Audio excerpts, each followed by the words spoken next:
אני מזמין את דוקטור דגמר פרוין, מנהלת ארגון אות הכפרה והשלום בברלין, לשאת דברים. אני שמחה להיות כאן. דיברתי עברית, עכשיו אני מדברת כמו ילדה קטנה, רק אבא, אמא ובמבה. בכלל זה, I'm going to speak in English. There are many things I could say because the conference started yesterday and there are so many things I would like to react on. That's why I put my script a little bit aside and I'm going to be into free speech. My English is not that complicated, so whoever wants to try to listen to me without the headphones, it's much more welcome. I think this is going to work. I'm going to talk about practice today. I'm trained as a Hebrew Bible scholar, but I'm now working in the field, as you said, of reconciliation. I would be reluctant to use that term, but I tell you a little bit more about that later. We started yesterday with a very, very impressive talk by Tzvi Tal, and it stuck for me the whole night, and I was thinking why. It's time of my work to go to former concentration camps. I talked to many, many survivors, and still there was something yesterday which really stayed with me. And I was thinking why, and I think one of the reasons, so Alexander and Axel and me, we all studied at the Hebrew University in Jerusalem, and we are all part of a program that tries to do theology after Auschwitz. That means also in German Protestant theology, not to think that everything is the same, but that we really need a new start, a renewal of theology. And I think for me personally, there's one sentence from Richard Rubinstein, which is very important for me. And Richard Rubinstein, the famous American Jewish Holocaust scholar, said once, everything what we say after the Shoah, this has to be so true that we can say it in the face of the murdered children. And yesterday, when Tzvi Tal talked about what happened in Treblinka and just mentioned the little 5-year-old girl, I was thinking, yes, he's putting this, how we can talk and what we have to see and what we have to face directly here in the room. The other point is that the Demjanjuk trial goes very close to me also as a person, and then I'm going directly into the topic of shame. I started to study at Hebrew University in the summer of '93. So I came to Israel mid-July, and I had 2 weeks on my own, and I was a little bit this little girl being lost in Jerusalem. It was beginning of my 20s. I had not traveled so much and so far before that. And I was often in Rehavia because it felt a little bit like home. And I often had that when I was on the street, this blonde girl looking maybe a little bit lost, that survivors came and invited me to their home.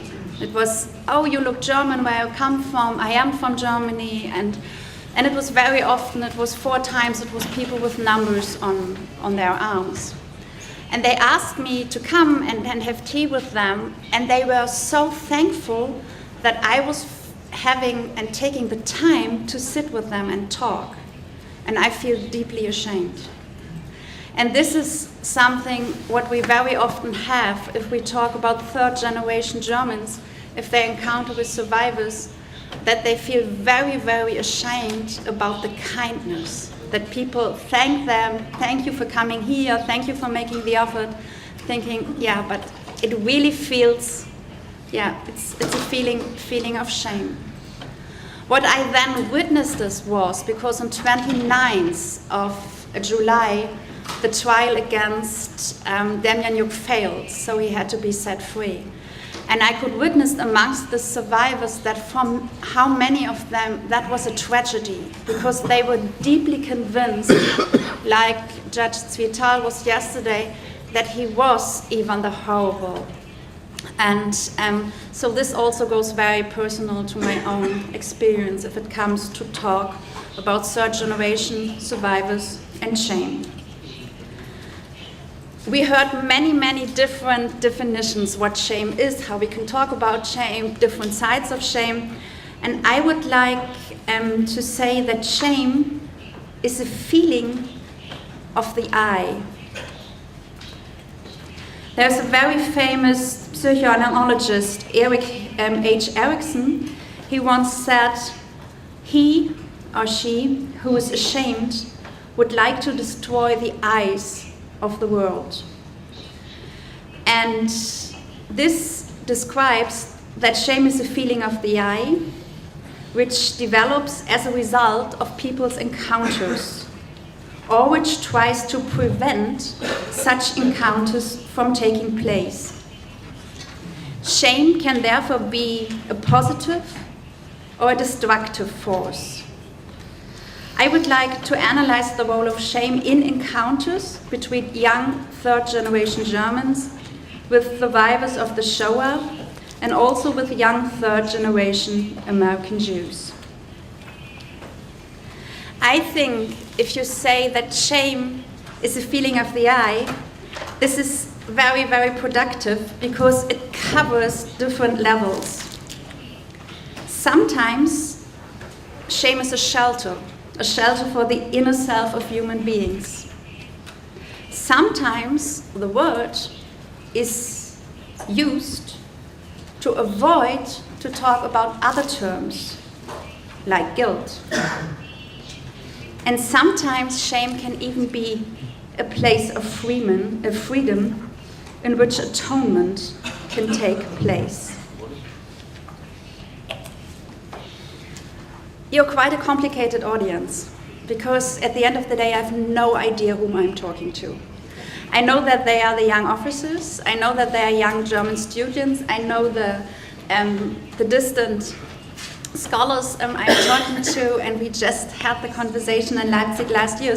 But there are many people here, I have no idea about your backgrounds, so I have no idea why you're here today. There are many second generation from this is what, yeah, and that would be, yeah, and this would be my guess, that there are many people here who came because they have a very personal connection about what we are talking here.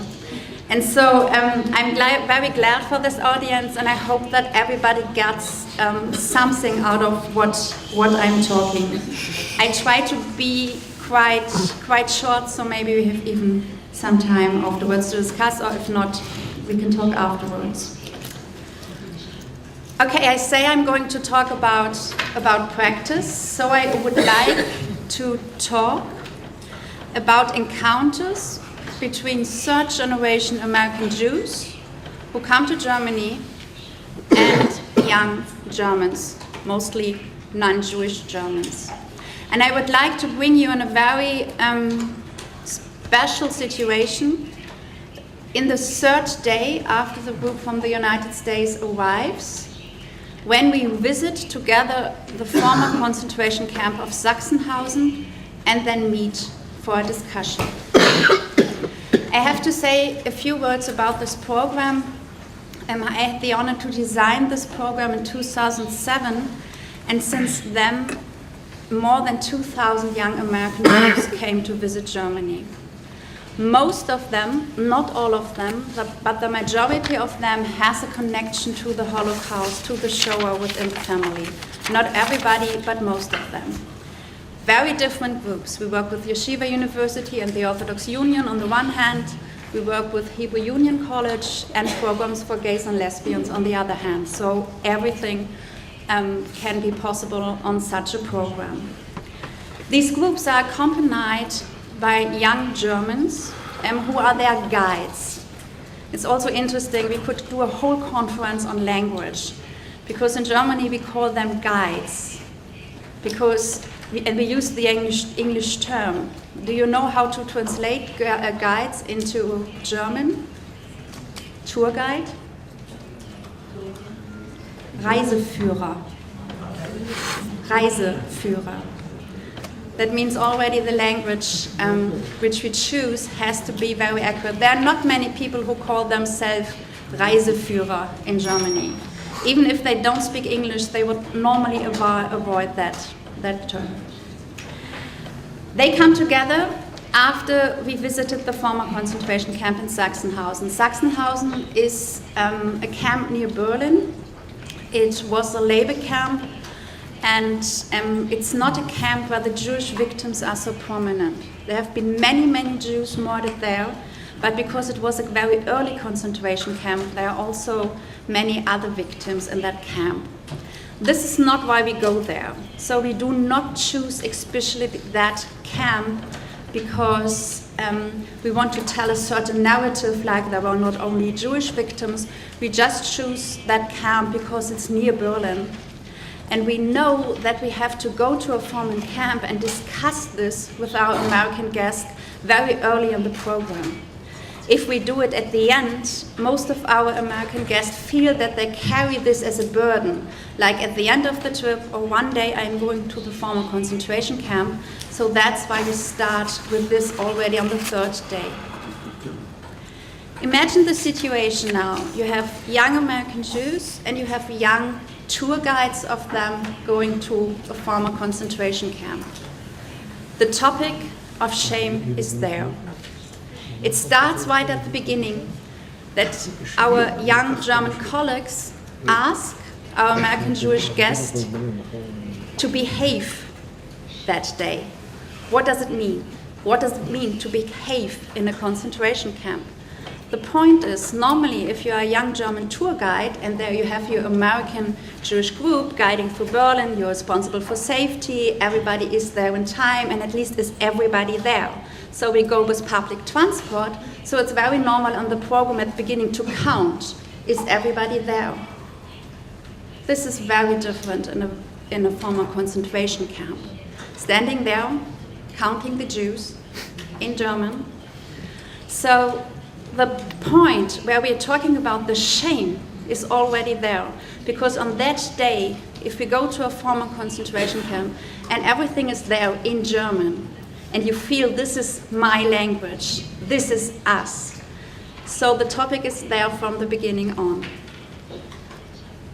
What happens then afterwards in the discussion? So we go to the former camp, coming back, everybody has some time just to go out because people react very differently to that experience. For them it's very important to be in the hotel room, calling email, or doing something like that. And others are just reacting, okay, I'm going out and having a beer and celebrating life. But afterwards we meet for this discussion. And when I said at the beginning that shame is a feeling of the eye, you can really see in this discussion, especially from the Germans, how the eyes go down. That it's very complicated to sit together, to sit in a circle and talk about the experiences. Very often they start the discussion saying, I feel very, very ashamed of today. And even if they don't do, you can see and you can feel this area. This is very often very much helping our discussion. In this emotional moment, if you talk about guilt, it's normally the case that the young American Jews would say, yeah, but you're young, it was your grandparents, and you're not guilty, you're the younger generation. But this is not really a ground where you can have a discussion in this deepness which you have after visiting that camp. So sometimes opening up and talking about shame can be very productive to foster a discussion. The interesting thing is then that most of our American Jewish guests know a lot about their family history. They know narratives. If they really know the history, that would be again a very interesting other topic for a conference, but at least they can tell you something. The Germans normally don't know so much, and this is maybe especially interesting for the young officers here. So most of the Germans, and that would be also interesting for the German groups, which are here today. So most young Germans my age or younger would know, yes, my grandfather was in the army and he fought or he died in Russia. If you ask them closer, okay, where? Which division? What did he do? Normally people do not know. Maybe would be different with the German students here, we could prove that afterwards. So normally people have a certain kind of idea, my grandfather was a soldier and he died or he did not die, but no idea about that. It was very interesting on the first panel when Professor Schwarz told us about the different stages, how to talk about the Shoah, how to talk about the Holocaust, and until the 60s, and then 60 to 68. So in Germany there was a shift also in 61 and the mid-60s because the Auschwitz trials took place in Frankfurt. Then there was the 68 movement, and very important, the movie Holocaust, the TV series Holocaust, and very important in Germany, 88, 50 years after the Night of the Broken Glass, after Crystal Night. Also a term which is in Germany, and that's a gang language, it's not used anymore. Because Crystal Night was a word not created by the Nazis, but used by the Nazis to hide what they did. However, 88 was a very important time in Germany. People started to talk much more than before about the TV series, about what happened. Many cities invited former Jewish members of their society back to visit. This took place all over Germany. Memorials over memorials. There are 300 memorials about the Shoah in Germany, in Berlin, only in Berlin. But until today, the majority of people never spoke within their own families. Never. So there is always in the family a hidden narrative, a hidden history, knowing there was something, but not talking about that. And this is the situation where young American Jews and young Germans meet each other. And when they talk, and while talking about shame, opening a room where there can be real encounters between people. My second example would be the meeting between young Germans, third generation, and Holocaust survivors. And I tell you a little bit about the program. The other program I'm running, it's well known here in Israel. It's Action Reconciliation Service for Peace, Aktion Sinnezeichen, or in Hebrew it's Ota Kibura.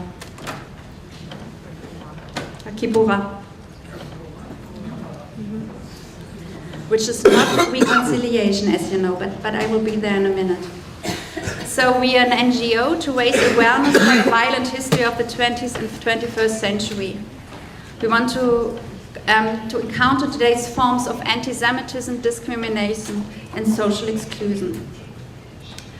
The mission is to do something good with our bare hands.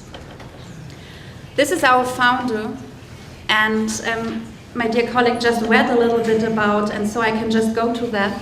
This is the call for our organization in 1958. We Germans started the Second World War, and by this alone are guilty of causing immeasurable human suffering. In seculars revolt against God, Germans have killed millions of Jews. Whoever amongst the survivors did not want that has not done enough to prevent it. The primary reason why we still do not have peace is that there is too little reconciliation. It's interesting when it says here amongst us survivors, which must sound a little bit strange maybe in your ears. The founders of Aktion Sinnezeichen, I think this is important to understand, were no Nazis. They were in resistance mainly. One of them has also been in Buchenwald concentration camps, but they still, of course, feel the very, very, very deep guilt of not having done enough.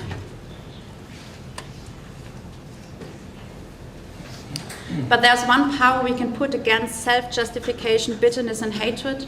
If we ourselves really forgive, ask for forgiveness, and put this attitude into practice. As signs for this, we ask the people who have suffered violence from us that they allow us to do something good in their countries, with our hands and with our means, to build a village, settlement, a church, a hospital, or whatever else they want for the common good as a sign of reconciliation. The translation of Aktion Sühnezeichen is not Action Reconciliation Service for Peace, it's Action Signs of Atonement. And there's a big difference between reconciliation and atonement, and you have this little sign here, which was our first picture. You have this man standing like this. So the point is, from the sides of the perpetrators, you can never do reconciliation. You can ask for forgiveness, but you need a second person to say, yes, but I'm going to forgive you. So you can only put this, you can only make your hands like this, but you can never work for reconciliation. And I can tell you that I'm very, very sometimes reluctant to use that word, reconciliation. Because sometimes, also today in Germany, I remember when we had our conference on the 27th of January, so it was of course 70 years after the deliberation of Auschwitz concentration camp, but it was of course also 70 years after the end of the war. And often people speak about Europe and a reconciled Europe, and now we can go further. And when I see what is happening today with the right-wing parties and also amongst the countries, I would say we are far away from reconciliation. So I think if we talk about signs of atonement, at least for my organization, it's simply better because it gives you a deepness. What we did in that year, so we published our own newspaper, and we were discussing amongst our teams where what do we want to do, what do we want to publish, and we decided to publish about perpetrators. I think we were the only organization 70 years after the end of the war in Germany who was not talking about all the achievements, but who decided to make a whole volume about perpetrators.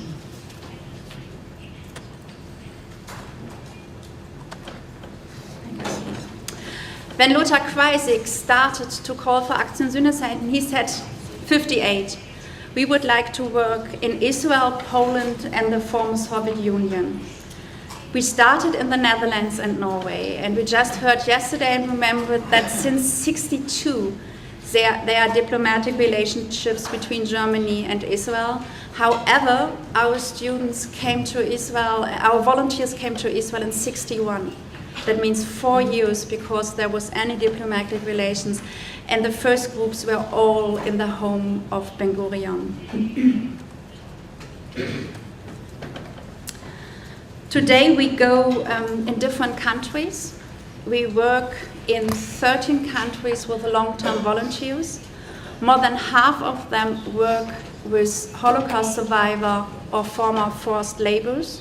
We work in Israel and the United States, but also we work today in the Ukraine and in Russia, which is very, very complicated today. We work, of course, in Poland, in Czech Republic, in the Netherlands, and many other countries. And it's interesting how different the countries are still until today to react to us and to work with us. Until today, we do not work with Holocaust survivor in the Netherlands. It seems to be not possible. We work in many homes for the elderly here in Israel and many homes in the United States, but if it comes to the Netherlands, it's still very, very complicated. If we now have the young Germans meeting the Holocaust survivors, I think we heard a lot today about the shame also amongst the survivors. This plays a role. Sometimes, if our volunteers use the word shame, they try to avoid to talk about guilt. And we, as an organization, and I personally also would say we cannot avoid that term. It's not only shame, we're also talking about the guilt. And there's also a history of guilt, which goes also to the third generation. But also here, sometimes the feeling of shame can be a productive space. What we do with our volunteers is after we accepted them, and then in our seminaries, we have different methods to talk about the family history, because we say it's very, very important to go through the silence. It's not that we want to train them to interrogate their parents or grandparents. This is not what this is about. But this is the last chance also today to talk also to the former perpetrators and to the former bystanders. The survivors die, but so do the perpetrators and the bystanders, and it's very important also to keep that history alive. These are very, very moving encounters between third generation and the survivors, and I'm very thankful for you mentioning your second generation. It's very challenging also what would be for us the next step. So today people often say, yeah, what should we do when all the survivors died? It is a very important question, a very important one. On the other hand, I would say, yeah, but they are still there. As long as so many survivors are there, these are precious encounters, and we should make them possible whenever we can do so. And we are also part of a community who talks a lot about the second generation. It's quite many people now today start to talk about that, also about Germany. Sometimes it's also hard for people from the second generation. There are these nice, sweet, young survivors, and then the father and the mother, who was maybe a complicated father or mother for the children, because of the Shoah and the history, open up very much to the survivors, to the third generation Germans, and that can be very complicated sometimes. And on the other hand, we have programs where our volunteers also meet very often the second generation. But how we put this in our program, it's still an open question. We're working on that, but we do. I will end with a picture, because if I say shame is a feeling of the eye, I think it's very important as often as possible to encounter at least pictures. And there are some very, very important projects to have wonderful art pictures of Holocaust survivors who are in exhibition, with quotes from their life, quotes of the children. And I think this is also very important, that we remember that we still have the chance to see each other into the face. Thank you very much.